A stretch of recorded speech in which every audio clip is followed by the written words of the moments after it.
Welcome to SST June. Students, hope you all are well and doing good in your studies. Students, today we will study the second part of the chapter from trade to territory, in which we will see the following topics. Topic number 1, Company Rule Expense, in which we will study A. The Battle of Buxar. B. Subsidiary Alliances. C. Tipu Sultan. D. War with the Marathas. E. The claim to paramountcy. And F. The doctrine of lapse. The second point will be the setting up a new administration, in which we will see the company army. After that, we will see the conclusion of the chapter. So let's start our first topic, company rule expense. Expansion of company was a slow and careful process. After the Battle of Plassey, Nawabs were puppet rulers as the actual power was in the hand of company. Company replaced Mir Qasim by Mir Jafar again, and it was the starting of Battle of Buxar. So, what was the Battle of Buxar and what are the impact of that? Let's see. The Battle of Buxar was fought between the English and the combined forces of Mir Qasim, Shah Alam II and Shujaud-Dawla, the Nawab of Awadh. The combined armies of the three clashed with the English at Buxar in 1764, where they were badly defeated. As a result, the Battle of Buxar gave EEIC, means English East India Company, Diwani rights, the right to collect revenue in Bengal, Bihar and Odisha. The district of Kota and Allahabad were taken from the Nawab of Awadh. The Mughal emperor granted the Jagir of northern part and became a pensioner under the British. Even historians have attached great importance to the Battle of Buxar. The Battle of Buxar deserves far more credit than the Battle of Plassey as the origin of the English power in India. It was not only the Nawab of Bengal but also the Nawab of Awadh and the Mughal Emperor of India who were defeated in this battle. It gave the English an opportunity to bring under their control the northwestern frontier of the Subas. The peasants of Bengal suffered greatly due to the decline of agriculture and revenue demands. Trade and commerce were disrupted and industries and skill ruined. In 1772, Warren Hastings put an end to the dual system which was started by the Britishers, and they have started many new policies. And one of them is Subsidiary Alliance. What was the Subsidiary Alliance? Lord Wellesley gave shape to a policy which was known as Subsidiary Alliance. According to this alliance, the Indian rulers were not supposed to keep their independent armed forces, and they were protected by the English East India Company. However, they had to pay for the armed forces kept by EEIC. A part of her territory was taken away as penalty, if the ruler failed to pay. The Indian ruler also had to keep a British residents in the court, who in turn interfered with the internal administration of the state. If it took action which was against the company's interest, thus the Indian state lost their independence. The states which came under British control through this policy were Awadh, Hyderabad, Gwalior, Indore, Udaipur, Jodhpur, and Jaipur. So you can see here how nicely and smartly the Britishers expanded their rules over the country. Hyderabad was also forced to cede territories on similar grounds. At that time, Tipu Sultan, the Tiger of Mysore, was the ruler of Mysore. Mysore had grown in strength under the leadership of powerful rulers like Hyder Ali and his famous son Tipu Sultan ruled from 1782 to 1799. Mysore controlled the profitable trade of the Malabar coast, where the company purchased pepper and cardamom. In 1785, Tipu Sultan stopped the export of sandalwood, pepper, and cardamom through the ports of his kingdom and disallowed local merchants from trading with the company.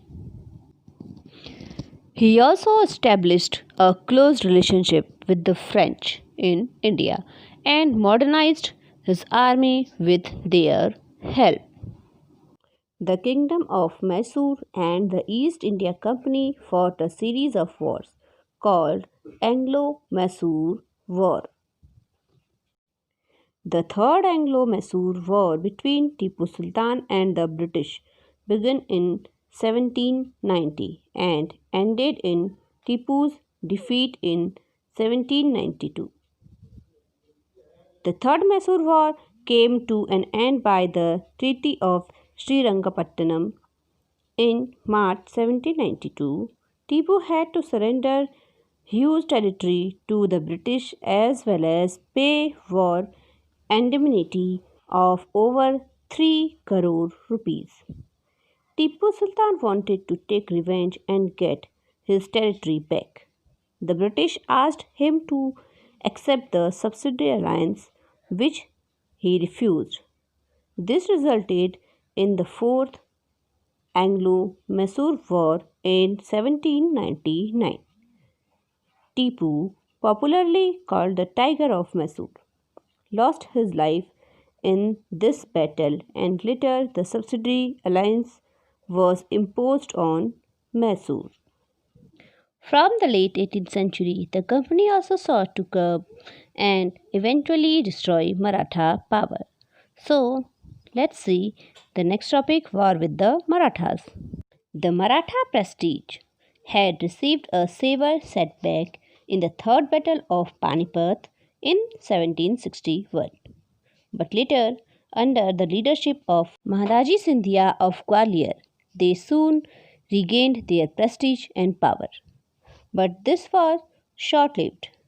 Mutual conflicts arose among the Maratha chiefs. The influence and power of the Peshwa also weakened, and other Maratha kingdoms arose under different chiefs. They were the Gaikwad of Gwalior and Holkar of Indore. Mutual jealousy and rivalry of the Marathas made united action against the enemy impossible. The British took advantage of this situation and smashed the Maratha power in 4 wars, called the Anglo-Maratha War.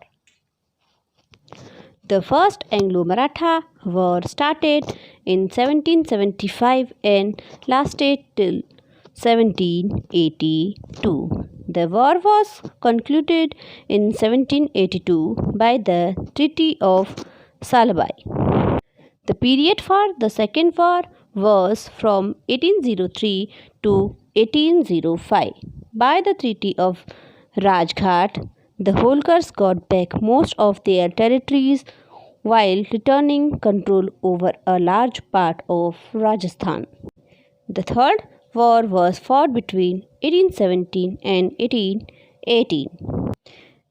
In this war in 1818, the Maratha Confederacy was altogether destroyed and so many territories were taken from its various members that they were rendered powerless to do anything against the British. Now the British government became the supreme and paramount authority in India. The final wave of annexation occurred under Lord Dalhousie, who was the Governor General from 1848 to 1856. He devised a policy that came to be known as the Doctrine of Lapse. Governor General Lord Dalhousie introduced the Doctrine of Lapse in 1834. According to this doctrine, if the ruler of an independent state dies without any male heir, a son, his adopted son would not succeed him. Instead, that state would lapse or go back to the British Company. Lord Dalhousie applied the doctrine of lapse by which Satara, Jaipur, Udaipur, Sambalpur, Nagpur, Bhagat and Jhansi were annexed by him on the charge of maladministration. He annexed Karnataka and Tanjore by abolishing the titles and pensions of their respective rulers. When the British authority controlled over the country, they started some new administration. The Act set up a system for supervising or regulating the work of the East India Company but did not take power for itself. According to the Act, the Presidency of Bengal was placed under a Governor General and a 4-member council. Warren Hastings was elected the first Governor General. The decision of the majority in the council was binding on the governor. Also, a Supreme Court of Justice was established at Calcutta with a Chief Justice and 3 other judges. The Regulating Act of 1773 had many drawbacks. Some of them was absence of any power in the Governor General. Governor General was made powerless because the council, which was given supreme power, often created deadlocks by overruling his decision. In 1784, William Pitt, the Prime Minister of Britain, introduced the Pitt's India Act of 1784 to remove the defects and the drawbacks of the Regulating Act. Colonial rule in India brought in some new ideas of administration and reform, but its power rested on its military strength. The army was the second important factor of the British rule in India. It consisted of British officers and Indian sepoys. Sepoy was the English version of Sipahi. The highest Indian officer could only be a Subedar. A large number of sepoys were given employment as they were cheaper to employ. The maximum pay given to them was Rs 300 per month.